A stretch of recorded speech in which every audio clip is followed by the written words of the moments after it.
नमस्कार विद्यार्थी मित्रांनो, स्वागत आहे तुमचं आपला चॅनल आर्य प्रबोधिनीमध्ये. तर आज आपण सोडवणार आहोत MPSC ग्रुप बीचा 2000 प्रीचा पेपर. आता हे कंबाईनच्या सिरीजमधला हा शेवटचा पेपर आहे, म्हणजे जिथून सुरुवात झाली कंबाईनच्या पेपरला ग्रुप बीच्या. तर याच्यामध्ये पण 15 प्रश्न होते त्यावेळेस, आणि आपलं टार्गेट हेच असणार आहे की हे 15 प्रश्न आपण कमीत कमी वेळेत सोडवायचे आहेत. सो आपल्याला टायमिंग आपल्याला माहिती आहे की 15 प्रश्नांना 15 मिनटं हा आपला आयडियल टायमिंग आहे. तो 20 मिनटापर्यंत जाऊ शकतो आणि 20 प्रश्नांसाठी 20 ते 25 मिनटाचा वेळ द्यायचा आहे आपल्याला. तर कंबाईनचा हा शेवटचा पेपर होता. त्या 2017 पासून म्हणजे चालू झाले होते, आत्तापर्यंत चालू आहेत ते 24पर्यंत. तर आपण ही सिरीज इथे संपवू शकतो. पण यासाठी सर्वात महत्त्वाचे जे आहे की सेल्फ प्रॅक्टिस. आपल्याला पेपर सोडवायचे, तुम्ही माझ्यासोबत सोडवा, तरच तुम्हाला त्याचा फायदा होणार आहे. तर चालू करूया आपण आजचा पेपर सोडवायला. हा प्रश्न काय म्हणतोय, पहिल्या ओळीत अंक किंवा प्रतीके दिले आहेत, दुसऱ्या ओळीत त्यांचे अक्षर कोड दिलेले आहे. दोन त्यांनी लाईन दिल्यात, त्याच्यामध्ये काहीतरी नंबर्स आणि त्याची सिरीज दिली आहे. एक अंक प्रतीक समूह दिला आहे, त्याच्या अटी दिल्या आहेत, काही अटी त्यांनी घातलेल्या आहेत, आणि त्यांनी खाली सर्वात शेवटी एक अंक प्रतीक समूह विचारलेला आहे. तो आपल्याला बेस त्यांनी दिलेला आहे. तर त्याच्यावरती त्या अटी लावायच्या आणि त्यानंतर ते सोडवायचं. तर अटी काय म्हणते, पहिलं तत्व प्रतीक आणि अंतिम तत्व अंक आहे असं काही नाही आहे. समूहाचे पहिले तत्व अंक, अंतिम तत्व प्रतीक आहे असं नाही आहे. पहिले आणि अंतिम तत्व समसंख्या आहे नाही आहे. पहिले आणि अंतिम तत्व विषम संख्या नाही आहे. त्यामुळे आता यातली कुठलीच अट आपल्याला इथं बसत नाही आहे. त्यामुळे तो जशाच तसा आहे तसा आपल्याला त्याची कोड्स सॉल्व करून घ्यायचे आहेत आपल्याला. ठीक आहे, कुठलीच अट तिथं लावायची नाही आहे. त्यामुळे एकदम सिम्पल टाईपचा हा प्रश्न आहे, म्हणजे त्यांनी उगाच फापट पसारा दिला आहे आपल्याला. तर बघा काय दिले, जे जे काय दिले ते डायरेक्ट तुम्ही लिहून घ्या. डॉलरसाठी काय आर आहे, एकसाठी काय क्यू आहे, 8साठी काय जे आहे, 9साठी टी आहे, 6साठी एन आहे, आणि कॉपीराईटच्या सिम्बलसाठी एच आहे. तर आपल्याला त्याचं डायरेक्ट ऑप्शन मिळून जाते, ऑप्शन नंबर 2. एलिमिनेशन टेक्निकनी पण आपण सोडवू शकतो, पण आपण डायरेक्ट सॉल्व केलं आहे. ठीक आहे, बघा नेक्स्ट क्वेश्चन काय म्हणतो आहे. खालीलपैकी कोणती संख्या रिकाम्या जागी येईल, हा सिरीजचा प्रश्न आहे. दिलेल्या काय आहेत आपल्याला, 3 सर्कल दिलेत, त्यातलं एक इनकम्प्लीट आहे. तर 2 सर्कलचं रिलेशन आपल्याला शोधायचं आहे काहीतरी. 2, 1, 7 मध्ये काय रिलेशन लागतंय, तर असं बघू शकता 8 मायनस 1.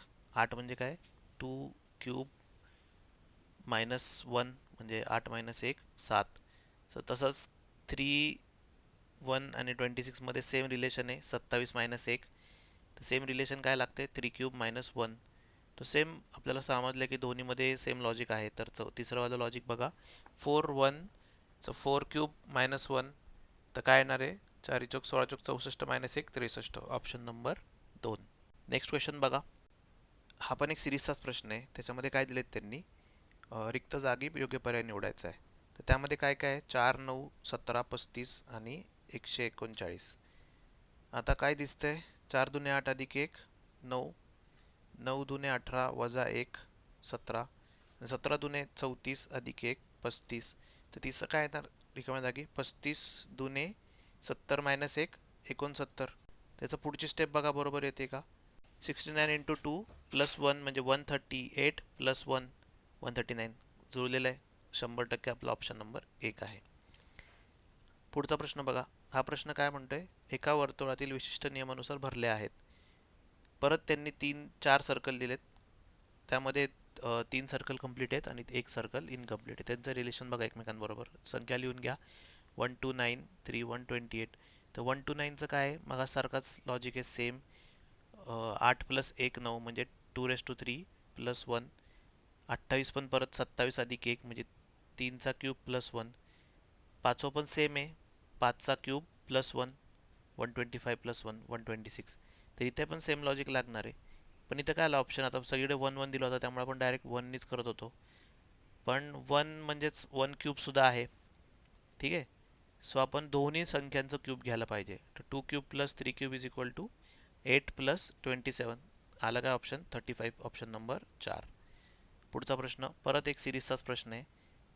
प्रश्नचिन्ह जागी कोणती संख्या येईल, 65 126 217 344. जर का तुमचे पाढेपाठ असतील, वर्ग आणि क्यूब पाठ असतील, तर तुम्हाला लगेच दिसेल. 65 काय, 64 प्लस 1, आणि 126 काय 125 प्लस 1. 217 काय 216 प्लस 1. आता काय नंबर घेतले ते आपण की हे क्यूब आहेत. 4चा क्यूब आहे प्लस 1, 5चा क्यूब प्लस 1, 6चा क्यूब प्लस 1, आणि 344 पण काय 343 प्लस 1 दॅट इज 7चा क्यूब प्लस 1. मग शेवटचं काय येणार आपल्याला 8चा क्यूब प्लस 1. तर 8 क्यूब प्लस 1 काय आहे ते 8 क्यूब काय 512 plus 1 that is 513. Option number 1. पाडेपाठ पाहिजेत cube square cube root square root पाठ पाहिजे तर एकदम सोपं होऊन जाईल. पुढचा प्रश्न बघा. जर गुणाकाराचा अर्थ वजा आहे, भागाकाराचा अर्थ बेरीज आहे, बेरीजचा अर्थ भागाकार आहे आणि वजाबाकीचा अर्थ गुणाकार आहे, तर समीकरण बरोबर शोधायचं आहे. इथे आपल्याला टाईम भरपूर लागणार आहे कारण की ट्रायल अँड एररचा हा भाग आहे. ठीक आहे. तर ह्याच्यामध्ये काय ऑप्शन नाही, आपल्याला प्रत्येक ऑप्शन वाईज जावं लागणार आहे. आपल्याकडे दुसरा काय पर्याय नाही आहे. ते डायरेक्ट तिथं चेंज करायचे. 15 वजा म्हणजे काय गुणाकार, 5 डिवायडेड म्हणजे काय बेरीज, अधिक 5 आणि गुणाकाराचा अर्थ वजा 20 अधिक म्हणजे काय भागाकार इज इक्वल टू 6. म्हणजे डायरेक्ट आपल्याला समीकरण मिळते. त्याचं होतंय का बघा, कॅल्क्युलेशन सॉल्व होतंय का. इथे आपल्याला बॉडमॉसचा रूल लावायचा आहे. बॉडमॉसचा रूल काय म्हणतो, पहिले भागाकार करा. त्याच्यामध्ये काय आहे 20 भागिले 10 इज इक्वल टू 2 आणि त्यानंतर गुणाकार आहे 15 गुणिले 5 75. तर 75 अधिक 5 वजा 2 काही लांब लांबपर्यंत संबंध नाही आहे 6शी, त्यामुळे पहिला ऑप्शन तर आपला कॅन्सल आहे. सेकंड ऑप्शन चेक करा. सेकंड ऑप्शनमध्ये काय 8 भागाकार म्हणजे काय बेरीज आहे, 8 अधिक 10 वजाबाकी म्हणजे काय गुणाकार, 10 गुणिले 3 अधिक 5 म्हणजे काय भागाकार, मग 3 भागिले 5 आणि गुणाकाराचा अर्थ वजा 6 आहे. सो 5 वजा 6 इज इक्वल टू 8. तर आपल्याला इथल्या इथे काय मिळते 10 गुणिले 3 भागिले 5 मधलं हे सिरीज आपण सॉल्व करू शकतो डायरेक्ट. 5 दुने 10 आणि बेत्रिक 6 आणि 6 वजा 6 8 अधिक 6 वजा 6 म्हणजे 6 6 गेले इज इक्वल टू 8. डायरेक्ट आपल्याला ऑप्शन मिळून जाते. त्यामुळे दुसऱ्या ऑप्शनमधलं समीकरण एकदम बरोबर बसतंय ज्यावेळेस आपण त्याचे साईन चेंज करतो. पुढचा प्रश्न बघा काय म्हणतोय. तर या प्रश्नात काय आकृत्यांमधील संख्या विशिष्ट नियमानुसार आहेत. प्रश्नचिन्हाच्या जागी येणारी संख्या पर्यायामधून शोधा. तर 3 ट्रायंगल दिलेत त्यांनी. परत सिरीजचा पझल टाईप क्वेश्चन आहे हा. त्याच्यामध्ये बघा 3 5 5 3 8 5 12 अशी एक संख्या आहे. त्यांच्यामधल्या एकमेकांचा संबंध शोधा. 3 अधिक 8 अधिक 5 काही नाही आहे 16 येते, ते नसणार आहे. नेक्स्ट काय बघू शकतो आपण ॲडिशन करून बघा. 3 त्रिक 9 8 8 64 5 5 25 हे पण नाही 144च्या आसपास काही येत नाही, त्याचा काही संबंध नाही. मग मल्टिप्लिकेशन करून बघू आपण. 3 गुणिले 8 गुणिले 5 120 येतं, 120 काहीतरी येते डिवायडेड बाय 10 12 येते. सेम लॉजिक आपण सेकंड ट्रायंगलला लागते का बघा. 4 गुणिले 7 गुणिले 5 म्हणजे 140 येते, 140 डिवायडेड बाय 10 14 आलं. ओके, काहीतरी लॉजिक आपल्याला मिळते. बाहेरच्या संख्यांचं मल्टिप्लिकेशन डिवायडेड बाय 10. सो इथं लॉजिक सेम फॉलो करा. 2 गुणिले 9 गुणिले 10 डिवायडेड बाय 10 10 10 गेले तर 92 18. Option number 3. एकदम स्मार्टली ऑब्झर्वेशन करायचं आहे आणि क्वेश्चन सॉल्व करायचं आहे. परत एक सिरीजचा प्रश्न आहे. ह्याच्यामध्ये काय मालिकेत घाळ झालेला अंक शोधायचा आहे. आता सिरीज एकदम सिम्पल दिसते आपल्याला, लिहायची पण गरज नाही, तुम्ही ते पेपरमध्ये डायरेक्ट करू शकता. अल्टरनेट सिरीज आहे. 24 गुणिले 2 48 48 दुने 96. दुसरी सिरीज फॉलो करते का बघा 6 दुने 12 12 दुने 24 बरोबर होते. आणि 96 दुने किती येणार आहे 192. त्यामुळे सरळ सरळ आन्सर येते आपलं. एकदम 10 सेकंदाचा पण प्रश्न नाही आहे हा प्रश्न बघा काय म्हणतोय. खालील संख्यांच्या 2 ओळी दिल्या आहेत. खाली दिलेल्या नियमांच्या आधारे त्या खालील प्रत्येक ओळीचे मूल्य काढून विचारलेल्या प्रश्नाचं उत्तर द्यायचं आहे. संख्यांचा हिशोब डावीकडून उजवीकडे करायचा आहे. काही नियम दिलेत त्यांनी आणि संख्यांच्या 2 ओळी दिल्या तिथे. आणि प्रश्न काय विचारला आहे, जर पहिल्या ओळीचं मूल्य x असेल तर दुसऱ्या ओळीचं मूल्य किती, असा त्यांचा प्रश्न आहे. तर ते नियम काय दिलेत ते बघू आपण. जर एका 2 अंकी समसंख्येनंतर आणखी एक समसंख्या असेल तर पहिल्या संख्येला दुसरीने भागावे, असं तर काही दिसत नाही इथे. जर एका समसंख्येनंतर एक अविभाज्य संख्या असेल तर त्या दोन्हीचा गुणाकार करावा, हा पण नियम कुठे नाही आहे. जर एका विषम संख्येनंतर आणखीन एक विषम संख्या असेल तर दोघांची बेरीज करावी, हा पण कुठे अजून तरी नाही लागत आहे. जर एका 3 अंकी संख्येनंतर एक पूर्ण वर्ग असणारी 2 अंकी संख्या असेल तर दुसऱ्या संख्येला पहिल्या संख्येतून वजा करावे, हा नियम आपल्याला दिसतो इथे. आपली पहिल्या लाईनमध्ये काय आहे, 125 नंतर एक पूर्ण वर्गास असणारी संख्या आहे 64. तर दुसऱ्या संख्येला पहिल्या संख्येतून वजा करायचं आहे, तर 125 वजा 64 इज इक्वल टू 61. आता परत तिसरा वाला बघा, एका विषम संख्येनंतर आणखीन एक विषम संख्या असेल तर दोघांची बेरीज करावी. तर 61 नंतर दुसरी विषम संख्या आहे 33, दोघांची बेरीज केली तर आपल्याला काय मिळते, 94. आता पाचवा नियम वाचून घेऊया. एका 3 अंकी संख्येनंतर एक पूर्ण वर्ग नसणारी 2 अंकी संख्या असेल तर पहिल्या संख्येच्या दुसऱ्या संख्येने भागावे. अजून तरी असं काही नाही आहे, पण आपल्याला इथे काय मिळालं आहे, पहिल्या ओळीचं मूल्य मिळाले आपल्याला 94, जे की आहे x.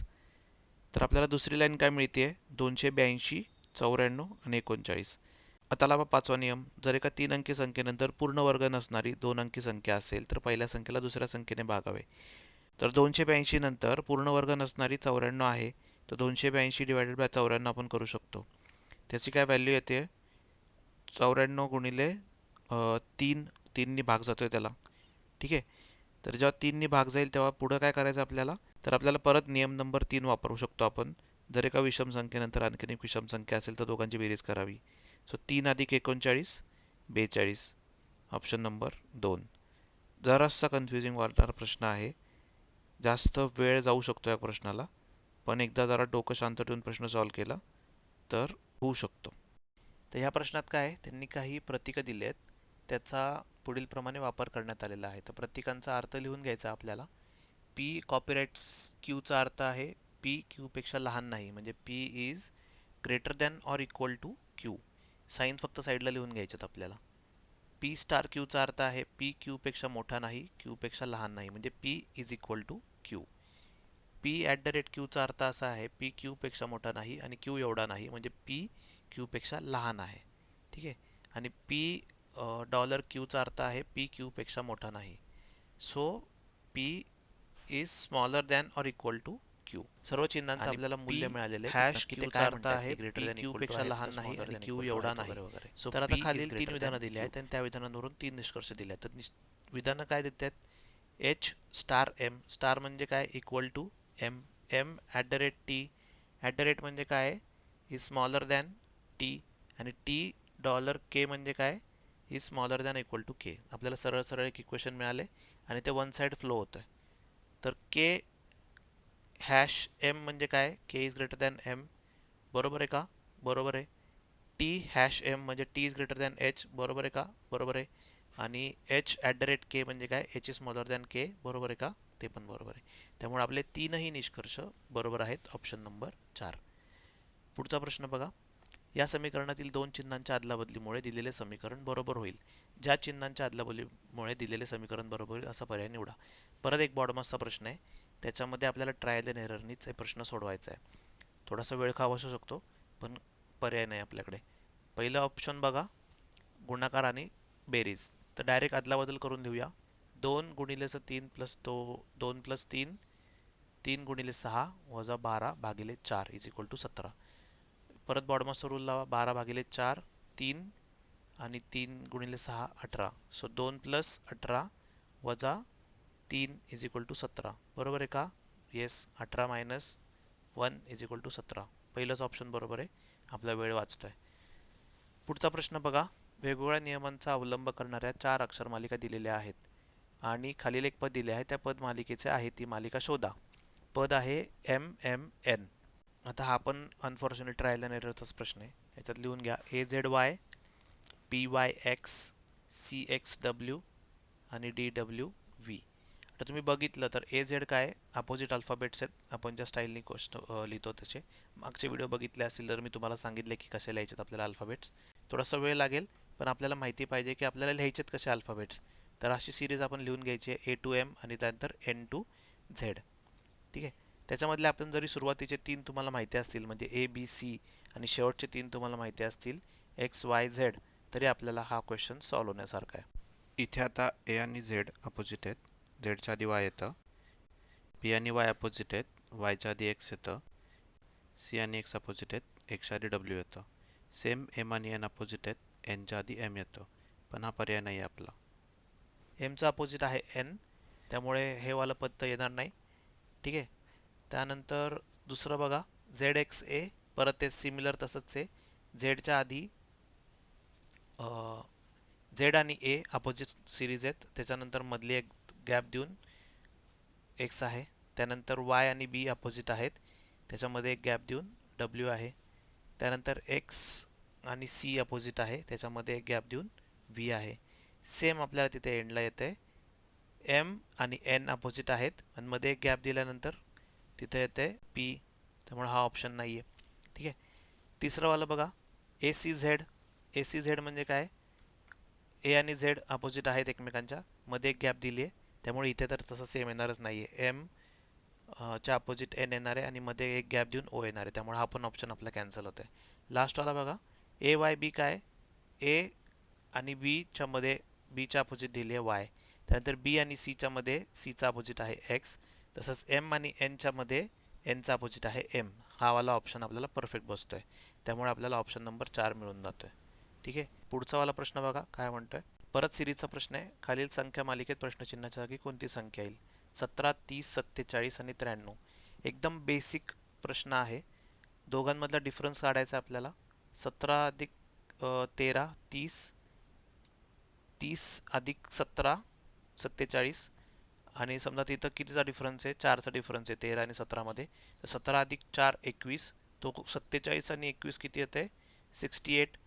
आता हीच सिरीज आपली कंटिन्यू होते का पुढे बघूया की 68 प्लस 21 अधिक 4 म्हणजे 25, तर 68 प्लस 25 93 येते का, हो बरोबर येते. त्यामुळे आपल्याला जो आपण जे लॉजिक लावले ते बरोबर लागतंय, त्यामुळे आपल्या रिकाम्या जागी कुठली संख्या येणार आहे 68, ऑप्शन नंबर 2.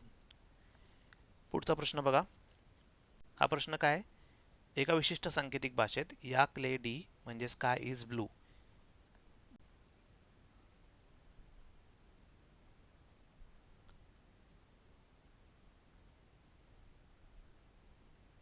मॉक से ले म्हणजे blood is red, mock P D म्हणजे स्काय अँड ब्लड. तर ब्लडसाठी कोणता संकेतांक असेल. तर आपल्याला यातून शॉर्टलिस्ट करायचे आहेत कुठल्या कुठल्या शब्दांसाठी काय काय दिलेले आहेत. तर पहिलं बघा की याक ले डी आणि मॉक से ले मध्ये आपल्याला ले ले कॉमन आहे. तर ले लेचं इथं या दोन्ही वाक्यांमध्ये काय कॉमन आहे, इज इज. तर तुमचं पहिलं वार लेचा ऑप्शन निघून गेला. ठीक आहे.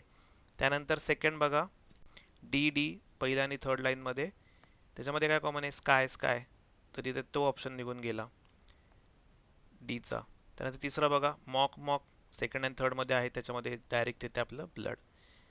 तर डायरेक्ट आपण मॉक घेऊन पण करू शकतो, पण आपण जस्ट ट्रायल एररनी काढून बघितलं, ऑप्शन नंबर 2. अगेन हा शेवटचा प्रश्न. हा पण एक सांकेतिक भाषेत पिक दा पा चा अर्थ आहे वेअर आर यू, दाना जा चा अर्थ आहे यू मे कम आणि नाकासाचा अर्थ आहे ही मे गो. त्या सांकेतिक भाषेत कमसाठी कोणता संकेतार्थ आहे. तर आता बघा तुम्ही, पहिल्या आणि सेकंडमध्ये काय काय कॉमन आहे, पिक दा पा आणि दाना जा. तर पहिल्यामध्ये आणि सेकंडमध्ये दा कॉमन आहे, तर दा म्हणजे त्या लाईनमध्ये कुठलं कॉमन आहे, दा इज यू. ओके. तर यू साईडला झाला आपला, ऑप्शन नंबर 1 कॅन्सल झाला. त्यानंतर सेकंड बघा, यू मे कम आणि ही मे गो मध्ये काय काय कॉमन आहे, मे मे कॉमन आहे. पण त्याच लाईनमध्ये दाना जा आणि नाकासामध्ये नाना कॉमन आहे, सो ना इज मे. तर आपल्याला सरळ सरळ मिळून गेलं. यू आणि मेचं माहिती आहे आपल्याला, तर कमचं काय राहते, जा, ऑप्शन नंबर 2. एकदम सिंपल प्रश्न होता, जास्त काय लिहायची पण गरज नाही आहे, तुम्ही हे मेंटली पण सोडवू शकता. तर अशा प्रकारे आपण पेपर संपवलेला आहे ग्रुप बीचा 2017चा. या पेपरमध्ये 15 प्रश्न होते. एकदम सिंपल पेपर होता. त्याची डिफिकल्टी लेवल एकदम इझी टू मीडियम होती. मीडियम पण म्हणू नाही शकत आपण. जास्त कुठल्याच प्रश्नाला वेळ लागलेला नाही आहे. आपल्याला वेळ तर 15 ते 20 मिनिटाच्या आत हा पेपर सोडवणं एकदम शक्य आहे. पण हा पेपर एकदम स्पेशल आहे, कारण की या पेपरमध्ये सिरीजचे 8 प्रश्न होते, डिकोडिंगचे 2 प्रश्न होते, त्यानंतर डेटा इंटरप्रिटेशनचे 3 प्रश्न होते आणि शेवटी 2 राहिले प्रश्न ते बॉडमासचे होते. त्यामुळे पेपर एकदम सोडवायला सिंपल होता. जास्त काय डिफिकल्टी लेवलची या पेपरची नाही आहे. पण जोपर्यंत तुम्ही प्रश्न स्वतःहून सोडवत नाही तोपर्यंत तुम्हाला हे पेपर अवघडच वाटणार आहेत. नुसतेच बघून व्हिडिओ बघून तुम्हाला याचा काही फायदा होणार नाही आहे. त्यातल्या त्या सिरीजचे जे प्रश्न आहेत त्या सिरीजच्या प्रश्नांसाठी तुम्हाला 100% एफर्ट्स घ्यायची गरज आहे, कारण की असं कधीच होणार नाही की तुम्ही पेपरला बसला आहात आणि तुम्हाला ते प्रश्न सुटत आहेत. ते प्रश्न सोडवण्यासाठी तुम्हाला 100% प्रॅक्टिसची गरज आहे. तुम्हाला कुठलं लॉजिक लावायचं आहे, काय लावायचं आहे, ते लॉजिक तुम्हाला आधीच माहिती असले पाहिजेत. ॲटलिस्ट तुम्हाला 2-3 लॉजिक असे असले माहिती पाहिजेत की मी हे सुरुवात या लॉजिकपासून करणार आहे. ते लॉजिक जर नाही झाले तर मी काहीतरी डिफिकल्ट लॉजिकवरती जाऊ शकतो.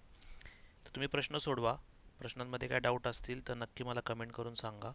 व्हिडिओ आवडला असेल तर व्हिडिओला लाईक करा, चॅनलला सबस्क्राईब करा आणि व्हिडिओ तुमच्या मित्रांपर्यंत जरूर पोहोचवा. भेटूया आपण पुढच्या व्हिडिओमध्ये.